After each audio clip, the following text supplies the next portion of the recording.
My name is Zora Jacobs. I'm 29 years old. And 3 weeks ago, my father drove 612 miles from Houston to Atlanta to ask me for one thing: a signature. He sat in my living room, suit too big for him now, hands folded like he was sitting in somebody's church. He placed a pen on my coffee table and slid a stack of papers toward me. I just sign at the bottom, Zora. That's all I need. I looked at the pen. I looked at him. The last time this man handed me something, it was a backpack, 15 years ago, midnight, my bedroom doorway in 3rd Ward, Houston. Hey, get out. I said, get out. I don't need a child that reminds me of a dead woman. I was 14. It was pouring outside. My stepmother watched from the hallway with her arms crossed and the smallest smile on her lips. Her son Darius didn't even come out of his room. My room. The room that used to be mine before they gave it to him. I walked into that rain with nothing. No phone, no money, no mother, just a name that wasn't welcome in her own father's house anymore. But what none of them knew was that Big Mama, my grandmother, was already 3 steps ahead. She had a lawyer, a leather journal, and a trust document with my name on 7 acres of Jacob's family land. Land worth nearly $2 million. Land my father thought he owned. He didn't. Before I tell you what happened next, please take a moment to like and subscribe, but only if you genuinely enjoy this story. Also, I'd love to know where you're watching from and what time it is there. Drop a comment below. Now let me take you back to where it all started. The Jacobs family has owned 7 acres in 3rd Ward, Houston, since 1947. My great-grandfather, Isaiah Jacobs, bought that land with cash. Every dollar earned from laying rail lines for Southern Pacific. He was one of the first black men in that part of Texas to hold a deed with his own name on it. Not a sharecrop agreement, not a lease, a deed. Big Mama married Isaiah's son Walter in 1961. When Walter passed in 1982, she kept the land, kept the house, kept the taxes paid, kept the fence posts straight.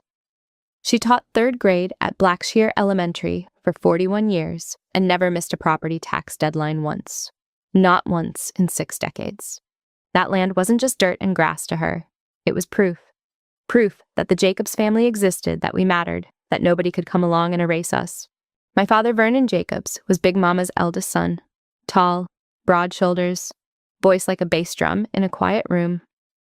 He was a deacon at Mount Zion Baptist Church and owned a plumbing company that serviced half the homes in 3rd Ward. People respected him. People trusted him. He carried a Bible in his truck and quoted scripture the way other men quote sports stats. Always had the right verse for the right moment. My mother, Lorraine, was a singer. Not famous. Church famous. She had a voice that made old women cry on Sunday mornings and made the whole congregation stand without being asked. She was dark-skinned, beautiful, with hands that smelled like cocoa butter, and a laugh that filled every room before she even walked in. She died when I was 8. Ovarian illness, found too late, treated too little. The last thing she gave me was her mother's ivory comb, antique, handed down from my great-grandmother on her side. She pressed it into my palm the week before she passed. "Keep this baby girl," she whispered. "This comb has been through 4 generations of strong women. You're number 5. I held that comb every night for 2 years. It was the only thing in the house that still smelled like her." Then Cheryl arrived. My father married Cheryl Denise Monroe 14 months after my mother's funeral. 14 months. The pews at Mount Zion were still holding the echo of Lorraine's last solo, and Vernon walked a new woman down the same aisle. Cheryl was light-skinned, sharp-featured, with a smile she could turn on and off like a faucet. She'd joined Mount Zion 6 months before the wedding. Brand new member. Nobody knew her people. Nobody knew where she came from. But she knew how to wear a hat on Sunday, how to say praise God at the right moment, and how to make Vernon feel like a king in front of the congregation. She brought her son, Darius. He was 12, I was 10. Within 3 months, my bedroom was gone. The room I'd shared with my mother's memory, the room where her perfume still lived in the curtains, went to Darius. "He's older. He needs more space," Cheryl said, folding my blanket into a neat square and handing it to me like she was returning a library book. I moved into the small room next to the laundry, 7 feet by 9 feet. No window that opened. The dryer hummed through the wall every night like a heartbeat that wasn't mine.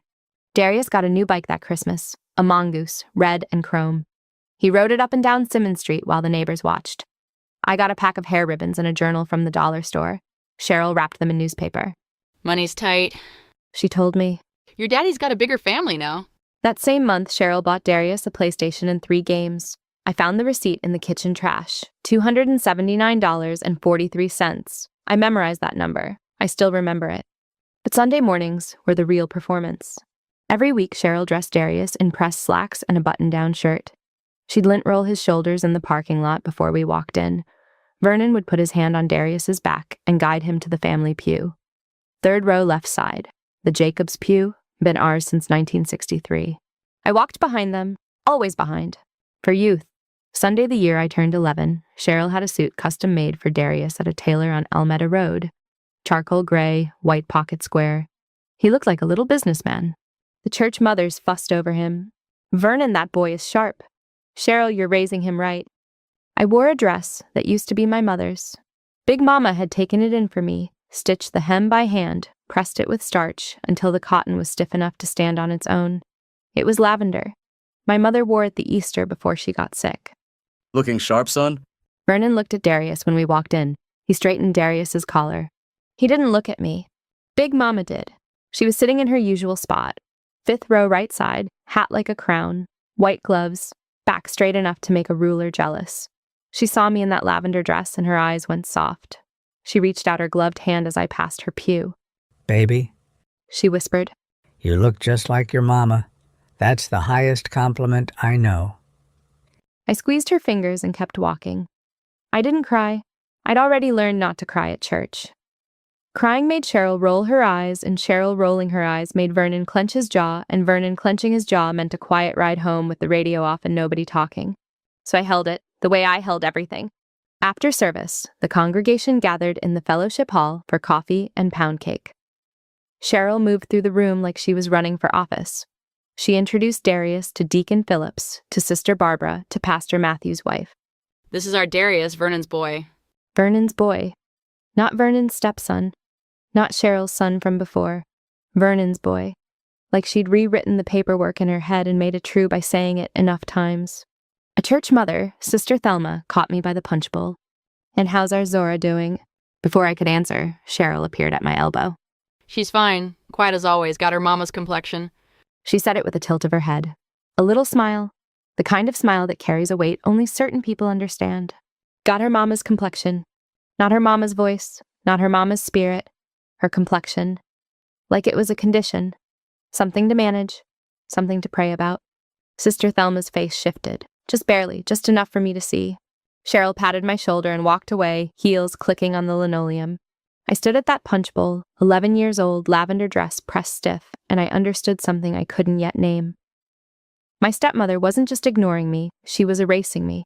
Slowly, publicly. One introduction, one comment, one complexion remark at a time. And my father watched it happen every single Sunday with his Bible in one hand and his silence in the other. I didn't know it then, but that little room next to the laundry would be the last room I'd ever have in that house. The summer I turned 12, the Jacobs family reunion came around the way it always did. First Saturday of July. Big Mama's 7 acres. It had been happening since 1971, before I was born, before my father married anyone, before Cheryl Monroe ever set foot in a church she didn't grow up in. 86 people that year. I know because Big Mama had me count the name tags. She always gave me a job at the reunion. Not chores, jobs. "A job means you belong," she'd say. "Chores means somebody's using you. Know the difference." The pit was going by 6 in the morning. Uncle Leon had the brisket wrapped in butcher paper, the smoker running low and slow the way his daddy taught him. Folding tables stretched across the yard in 2 long rows covered in checkered plastic cloths. Coolers of sweet tea and lemonade sat in the shade of the pecan tree Isaiah planted the year he bought the land. I helped Big Mama set up the family history table, framed photographs of every generation. Isaiah and his wife Pearl standing in front of the original house in 1948. Walter in his army uniform. Big Mama's teaching certificate from Prairie View. My mother's choir photo from Mount Zion, her smile so wide it barely fit in the frame. Cheryl arrived at noon. 2 hours late, she stepped out of Vernon's Escalade in a yellow sundress and platform sandals, like she was arriving at a garden party she'd been kind enough to attend. Darius followed in a Houston Rockets jersey, headphones around his neck, looking at his phone. Cheryl took over the welcome table within 20 minutes. She rearranged the name tags by last name instead of generation, which meant the Monroe cousins she'd invited people nobody recognized were suddenly mixed in with Jacob's blood. She handed out programs she'd printed herself. Jacob's family reunion in curly font with her name listed as event coordinator. Big Mama looked at the program. She folded it once, tucked it into her purse, and said nothing. But her jaw was set. I knew that jaw. The family photo was tradition. Every reunion, everybody on the porch of the big house, 5 generations if we had them. Big Mama in the center, always. The photographer, a cousin named Terrence, who did portraits at Sears, set up his tripod around 3 in the afternoon. People started gathering, Big Mama in her chair at the center, Uncle Leon and Aunt Gail on her left, Vernon on her right. Darius was pulled to the front row by Cheryl, who positioned him directly next to Vernon. She straightened his collar, smoothed his hair, made sure he was camera ready. I was walking toward the porch when Cheryl turned around. Zora, somebody needs to watch the grill. The coals are still going. I stopped. Terrence is about to take the picture. It'll only be a minute, Wet. We can't leave a fire unattended. She said it loud enough for Vernon to hear. Vernon glanced at me, then at the smoker, then back at Cheryl. He said nothing. I walked to the grill. The coals were barely warm. The brisket had been pulled 2 hours ago. There was nothing to watch. There was never anything to watch. Cheryl just needed me somewhere else. Terrence counted to 3. The shutter clicked. 85 people on that porch. Every Jacobs, every Monroe, every cousin and second cousin and family friend. I was standing by a cold grill 30 yards away, holding a pair of tongs with nothing to turn. Big Mama noticed. Of course she noticed. Terrence, she called out. We're missing somebody. Take it again. Vernon shifted his weight. Mama, we got a good one. Don't make a scene. A scene. Big Mama adjusted her hat. A family photo with a missing grandchild isn't a scene, Vernon. It's a lie. The porch went quiet. 85 people looking at Big Mama, then at Vernon, then at me, walking back from the grill with tongs still in my hand. Terrence took the photo again. I stood in the back row behind Uncle Leon's shoulder. Cheryl's smile didn't reach her eyes. Darius smirked at his phone the moment the shutter clicked. I was in the picture, but I wasn't really in it, and everyone there could feel the difference. That September, I entered the 7th grade science fair. My project was about soil conservation. I'd spent the entire summer testing dirt samples from Big Mama's land, measuring nitrogen levels, documenting how the pecan tree roots held the topsoil together during heavy rain. I built a 3-panel display board with charts I drew by hand because we didn't have a color printer. I labeled every sample jar with masking tape and a Sharpie. I won first place, district level, 12 schools, 214 entries. A 7th grader from 3rd Ward beat out 8th graders from River Oaks and Memorial with a project made from mason jars and masking tape. The prize was advancement to the state competition in Austin, but the form required a parent or guardian signature and a $50 registration fee by October 15th. I put the form on the kitchen counter on October 1st. I put it next to Vernon's coffee mug so he'd see it first thing in the morning. I waited 1 day, 2 days, 5 days. The form sat there untouched, gathering a coffee ring stain. On October 8th, I asked him directly, Daddy, the science fair form. I need your signature by the 15th. Vernon was watching football, Texans game. He didn't look up. Ask Cheryl. She said to ask you. I'll get to it. He didn't get to it. Not on the 9th. Not on the 10th. Not on the 12th when I put the form on top of the television remote so he'd have to physically move it to change the channel. On October 13th, Cheryl threw the form away. I found it in the kitchen trash, crumpled under a banana peel. I smoothed it out on my bed and tried not to let the coffee stain blur the words. I called Aunt Ruth, Ruth, Vernon's younger sister, professor of sociology at Texas Southern University. The only person in the family who said my mother's name out loud without Vernon flinching. Aunt Ruth drove 45 minutes from campus to sign the form as my emergency contact. But by the time she faxed it to the school, the deadline had passed by 2 days. The spot went to the 2nd place winner, a boy from Bel Air whose project was about volcanoes, baking soda and vinegar. Aunt Ruth didn't yell at Vernon. She didn't make a scene. She called him on the phone that evening, and I sat in the laundry room with my ear against the wall. You're making a mistake with that girl, Vernon. A real mistake. Mind your business, Ruth. She ain't your child. No, she's yours. That's the problem. She's yours, and you're treating her like she's nobody's. Vernon hung up. I heard the click through the wall. Then the TV volume went up. Texans were losing. Cheryl laughed at something in the living room. Darius's PlayStation hummed from my old bedroom. I sat on my bed in the 7x9 room. No window that opened. The dryer thumped through the wall. My first place ribbon was pinned above my pillow. Blue and gold. District Science Fair champion. Nobody in that house had mentioned it. Not once. That same month, Vernon drove 4 hours round trip to San Antonio for Darius's basketball tryout at a private sports academy. Fee was $300. Darius made the team. Darius quit after 2 weeks because, in his words, practice was too early. Vernon said nothing. $300 and 8 hours of driving, and nobody called it a waste. My $50 registration fee sat crumpled in the trash. The worst part wasn't what he forgot to sign. It was what he would force me to sign 3 years later. The year I turned 14, 2 things happened that broke my life in half. The first was the money. The second was the door. My mother Lorraine had a life insurance policy. Small, $4,000. She'd taken it out the year I was born through a company called Mutual Benefit of Texas. The beneficiary was listed as Zora Elaine Jacobs' minor child. Not Vernon, not the estate, me. The money was supposed to sit in a savings account at Prosperity Bank on Wheeler Avenue until I turned 18. My mother set it up that way on purpose. She told Big Mama about it 2 weeks before she passed. That money is for Zora's future. Nobody touches it. Nobody. Big Mama told me this later. Much later. At the time, I didn't even know the account existed. I was 8 when Mama died. Nobody hands an 8-year-old a bank statement. But somebody found it. It was a Tuesday in March when I came home from school and heard Cheryl on the phone in the master bedroom. The door was cracked. I wasn't eavesdropping. I was walking to the laundry room. My room was next to it. I heard every conversation that happened in that hallway, whether I wanted to or not. The account's in the girl's name, but Vernon's listed as custodian, Cheryl said, and he can withdraw it. I already checked. A pause. Darius needs it more. He's got that summer camp at Legacy Sports Academy. That's $2,800 just for tuition, and he needs new cleats, new gear. You know how these programs are. Another pause. She won't even know. She's 14. She doesn't check bank statements. I stood in the hallway. My backpack was still on. My shoes were still tied.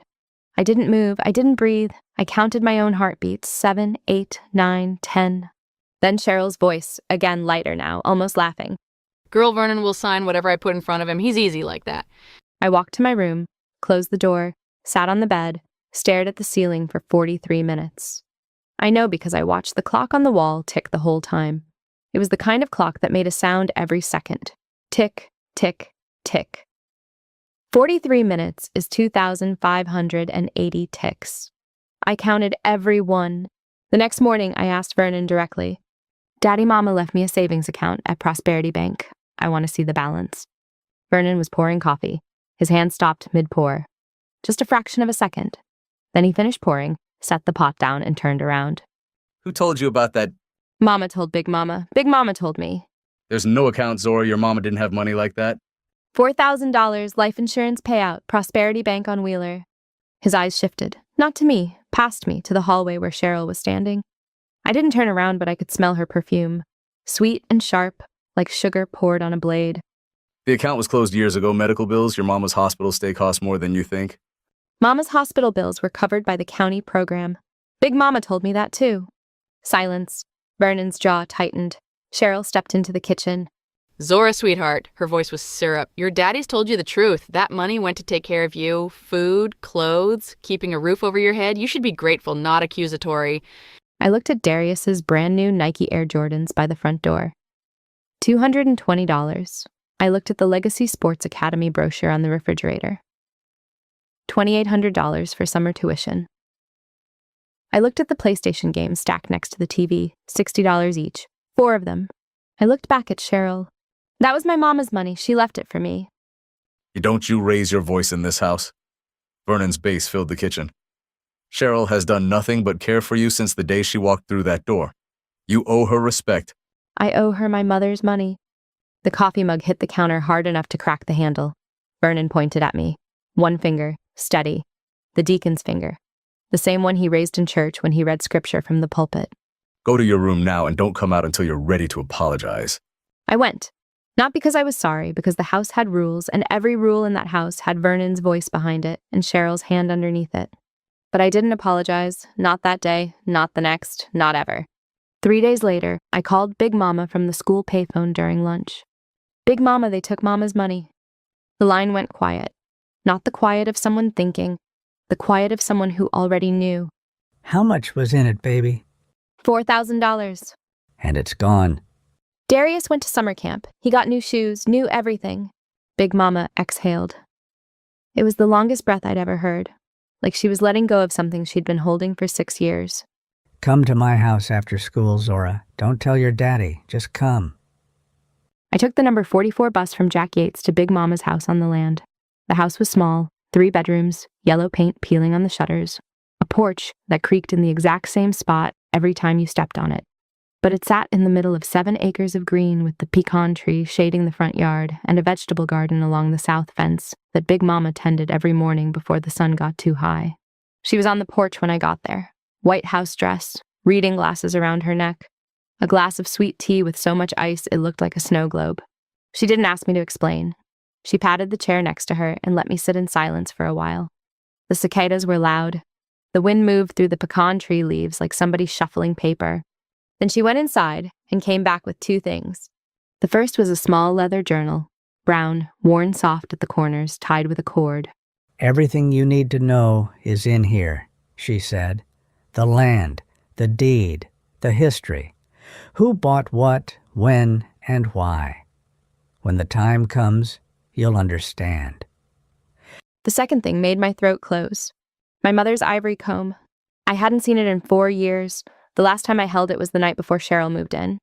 I'd kept it on my nightstand next to a photo of Mama. When I came home from school the day Cheryl rearranged the rooms, the photo was in a box in the garage. The comb was gone. Where did you find it? My voice barely worked. Cheryl put it in the Goodwill bag. I happened to be visiting that day. Big Mama placed it in my palm. Happened to see it.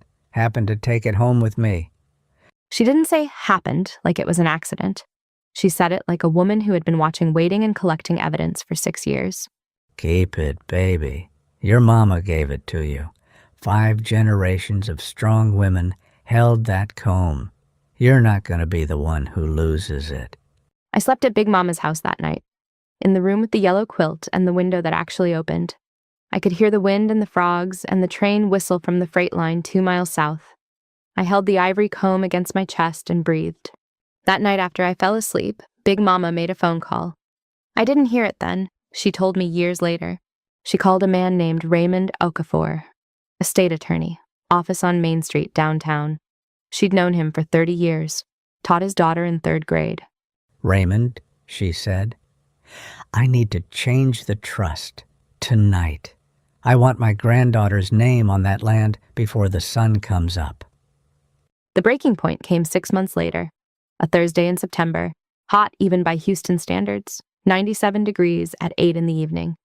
The air didn't move. I'd made the mistake of asking Vernon one more time about the savings account. Not for the money. I knew it was gone. I just wanted him to admit it. To say the truth out loud in front of Cheryl and Darius and God and everybody. He didn't admit it. He did something worse. At 11:58 at night, my bedroom door opened. No knock, just the hallway light cutting across my pillow and Vernon filling the doorway like a shadow with shoulders. Pack your things. I sat up. What? I said, pack your things. You want to run your mouth about money that doesn't exist. You want to disrespect this family. Then find another family. Behind him in the hallway, Cheryl leaned against the wall. Arms folded, head tilted. The smallest smile I had ever seen on a human face. And next to her, Darius, 17 years old. Arms crossed, just like his mama. He looked at me with something I'll never forget. Not hatred, not anger, satisfaction. The look of someone who knows they've won and wants you to see them enjoying it. She's just mad because she's not really a Jacobs anyway. Her mama was just passing through. Cheryl didn't correct him. Vernon didn't correct him. The hallway held that sentence like a glass holds poison. Nobody spilled it. Nobody poured it out. They just let me swallow it. Vernon stepped closer. His voice dropped to the register he used for scripture reading. Low, measured, holy. Get out. I don't need a child that reminds me of a woman who left me. Lorraine didn't leave him. Lorraine passed from illness. But in Vernon's Bible and Vernon's story, everything was about him. Even my mother's passing was something she did to him. I packed what I could in 7 minutes: clothes, textbooks, the leather journal Big Mama had given me, the ivory comb which I'd hidden inside my pillowcase since the day she returned it. I didn't pack the first place ribbon. I left it pinned above the bed. Let them see it every time they walk past that room. Let it remind them what they threw away. I walked out the front door at 12:11 in the morning. It was raining, Not the dramatic kind, the Houston kind, warm and heavy and everywhere like the sky had just given up. I called Big Mama from the gas station payphone on Almeda Road. She answered on the first ring, like she'd been sitting by the phone, like she already knew. I'm coming, baby, don't move. She sent Uncle Leon. His truck pulled up in 14 minutes. He didn't ask questions. He opened the passenger door, took my backpack, put it behind the seat, and handed me a towel. We drove to Big Mama's house in silence. When we pulled into the driveway, every light was on. Big Mama stood on the porch in her housecoat and slippers, 82 years old and standing in the rain at 1 a.m. for a 14-year-old girl who had just lost her home for the second time in her life. She wrapped her arms around me. She smelled like Vicks Vaporub and lavender in the cedar chest where she kept her good linens. This house has always been yours, baby, she said. Always. That night, while I slept under the yellow quilt with the ivory comb under my pillow, Big Mama sat at her kitchen table and made one more phone call to Raymond Okafor. It's done, she told him. She's here. Make sure the paperwork is filed by morning. Every acre, every deed. Her name. Only her name. Big Mama handed me a small leather journal. Everything you need to know is in here, she said. When the time comes, you'll understand. I didn't open it for 15 years. 14 years passed. I'm going to say that again because I need you to understand the weight of it. 14 years. In 14 years, Vernon Jacobs did not call me once. Not on my birthday. Not on Christmas. Not when I graduated high school. Not when I graduated college. Not when I got my first job, my first apartment, my first promotion. 14 years of silence from a man who lived 43 minutes away from his own mother's house, where his daughter slept under a yellow quilt for 4 years before leaving for college. Big Mama raised me. Let me be clear about that. She didn't just take me in. She raised me. She checked my homework at the kitchen table every night until I stopped making errors. She drove me to Jack Yates High School every morning in her 1998 Buick LeSabre with gospel radio playing low and a travel mug of coffee that she never finished. She sat in the front row of every science fair, every award ceremony, every single event where my name was called, and a parent was supposed to be in the audience. She was there, always there, the only one. Aunt Ruth helped too. She got me into a summer engineering program at Texas Southern the year I turned 16. 6 weeks on campus, free tuition. I learned structural analysis from a professor named Dr. Barnett, who wore bow ties every day and called me Miss Jacobs like I was already somebody. Aunt Ruth would pick me up on Fridays and take me to Frenchie's for fried chicken, and we'd sit in her car and talk about everything except my father. She brought him up once, just once. We were parked outside Big Mama's house, and the engine was still running. He asks about you sometimes, she said. At church. I watched a mockingbird land on Big Mama's mailbox. What does he ask? If you're doing okay. What do you tell him? I tell him to call you and find out. Does he? Aunt Ruth turned off the engine. No, baby, he doesn't. That was the last time we talked about Vernon for a long time. I graduated from Jack Yates in 2014, valedictorian. Big Mama sat in the front row in a lavender dress she'd bought special for the occasion. She told me later she picked lavender because it was my mother's color. When I walked across that stage, she stood up, both knees cracking, both hands clapping. One woman, 82 years old, making enough noise for an entire family. I got a full scholarship to Prairie View A&M University, HBCU, 45 minutes northwest of Houston, civil engineering. I chose it because Dr. Barnett told me the program was excellent, and because Big Mama's eyes lit up when I said the name. Prairie View, she whispered. Your grandfather, Walter, almost went there before the army took him. I chose it for her. I chose a lot of things for her. 4 years later, I graduated with honors, Bachelor of Science in Civil Engineering. Big Mama was there again. Same front row, different dress. This time she brought a sign, handwritten in marker on poster board. That's my grandbaby. She held it up with both hands like she was directing traffic at an intersection of pride and joy. I moved to Atlanta for a job with a firm called Hargrove and Associates. Historic preservation. My specialty was restoring buildings in Black neighborhoods that developers wanted to tear down. Shotgun houses, freedmen's churches, lodge halls, buildings that held memory in their walls the way Big Mama's land held memory in its soil. By 28, I was making $140,000 a year. I I had a condo in Midtown Atlanta with a balcony that looked out over Piedmont Park. I had a man named Marcus Webb who designed community gardens for a living and made me laugh so hard I once spilled an entire glass of sweet tea on his blueprints. I had friends, real ones. The kind who show up at your door with food when you're sad and don't ask what's wrong until you're ready to tell them. I had a life, a full one, a good one. And I hadn't spoken to my father in 14 years. Then Big Mama called. It was a Wednesday evening in January. I was on my couch in Atlanta, laptop open, reviewing plans for a church restoration in Decatur. Marcus was in the kitchen, making shrimp and grits. The apartment smelled like butter and garlic and Old Bay. My phone buzzed. Big Mama's number. She usually called on Sundays after church. A Wednesday call meant something. Baby. Her voice was thinner than I remembered. Not weak, thin, like a thread pulled too far. I need you to come home. Big Mama, what's wrong? Are you okay? I'm tired, Zora. That's all. Just tired. But I need you here. There's something happening with the land. What do you mean? A pause. I could hear her breathing. The creak of her rocking chair on the porch. The same creak I'd fallen asleep to for 4 years. Your father's selling it. The laptop screen blurred. I closed it.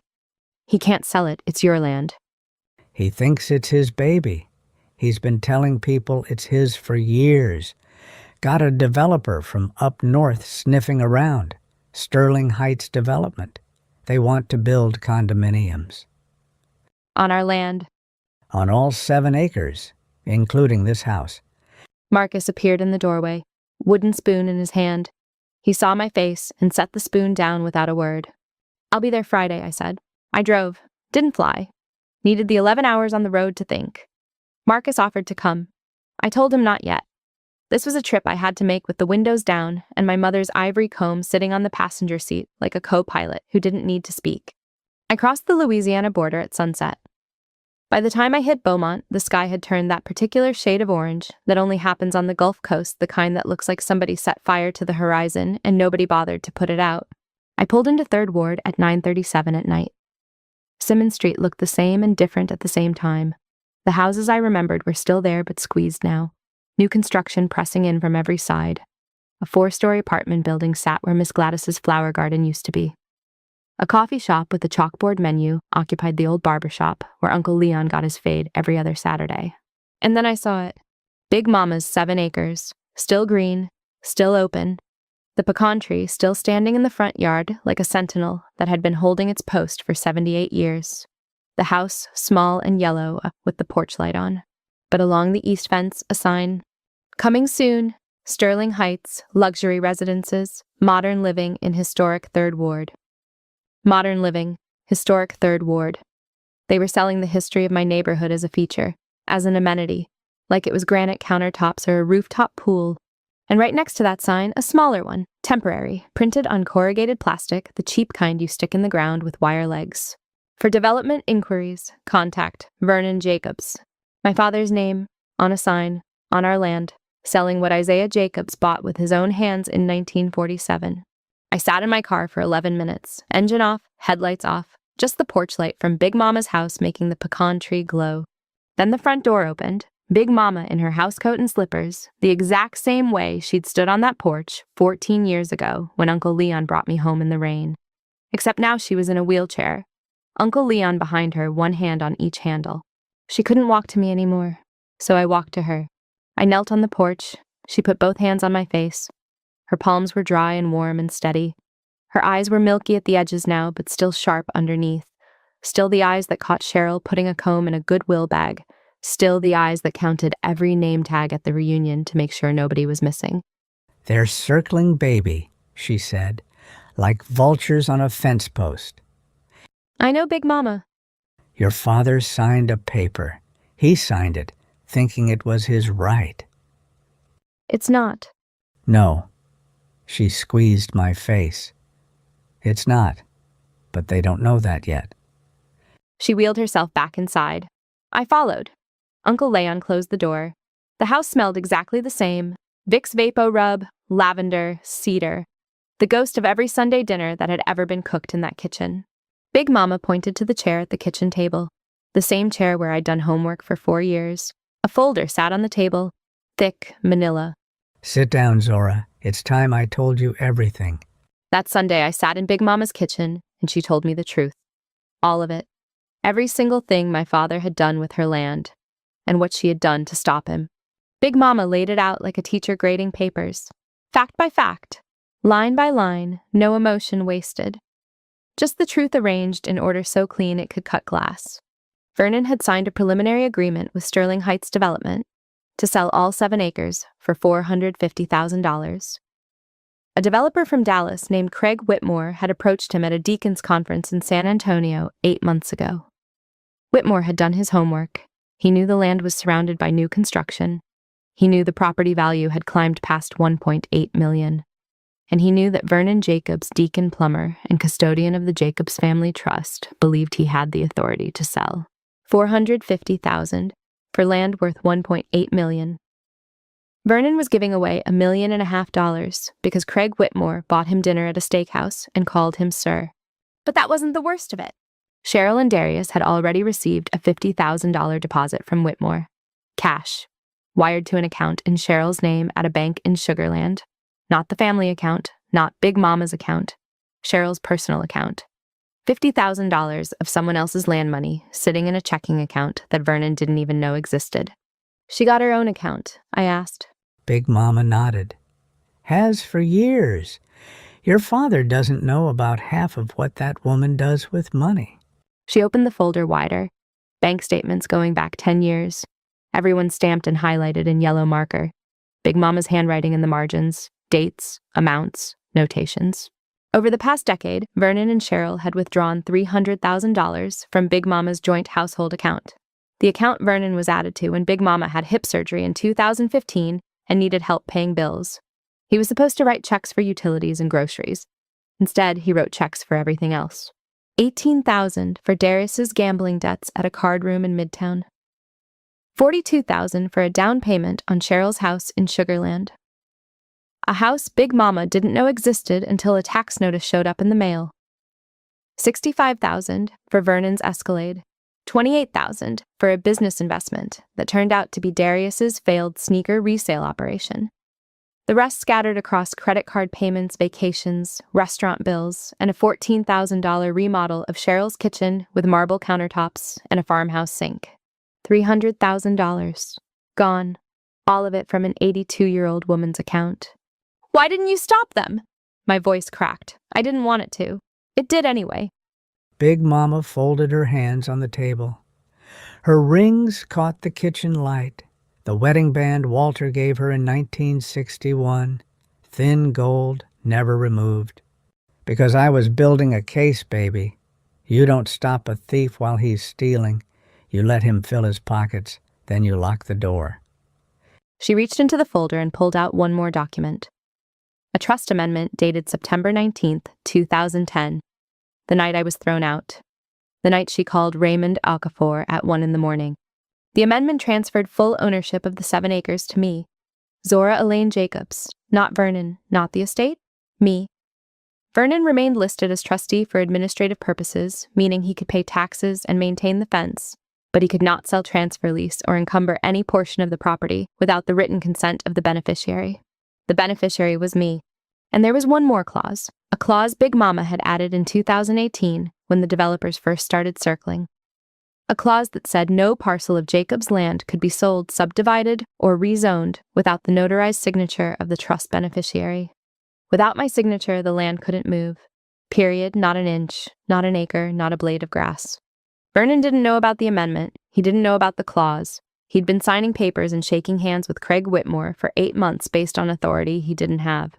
Does Daddy know any of this? I asked. Not yet, but he's about to. 3 days later, Vernon called a family meeting. He chose Mount Zion Baptist Church, Fellowship Hall, 6 o'clock on a Saturday evening. He invited everyone. Uncle Leon, Aunt Ruth, Cousin Terrence, Cousin Janelle, second cousins from Beaumont and Lake Charles. 32 people in folding chairs arranged in a semicircle around a table where Vernon stood like he was delivering a sermon. He wore his good suit, navy, gold cufflinks Cheryl had given him for their anniversary. He'd gotten a fresh haircut, lined up sharp. The deacon was performing. Cheryl sat in the front row in a cream-colored dress, with her legs crossed and her hands folded on top of a leather portfolio. Darius sat beside her. New Rolex on his wrist. I found out later he'd bought it with money from the $50,000 deposit. A watch purchased with the sale of land that wasn't his to sell. Big Mama was there, wheelchair, 5th row, quiet, watching. I stood near the back, Aunt Ruth beside me. She hadn't said a word since I arrived. Just squeezed my hand once and didn't let go. Vernon began. Family, I want to talk about the future. Big Mama's land has served this family for nearly 80 years. Isaiah Jacobs would be proud of what it's meant to us. But times change. Houston's changing, Third Ward's changing. We've got an opportunity here. He clicked a remote. A projector lit up the Fellowship Hall wall. Sterling Heights development. Glossy renderings of 4-story condominiums with floor-to-ceiling windows and rooftop terraces. A pool. A dog park. A sign that read, starting from $399, $399,000 per unit. On land my great-grandfather bought with railroad wages. Craig Whitmore is a good man, Vernon continued.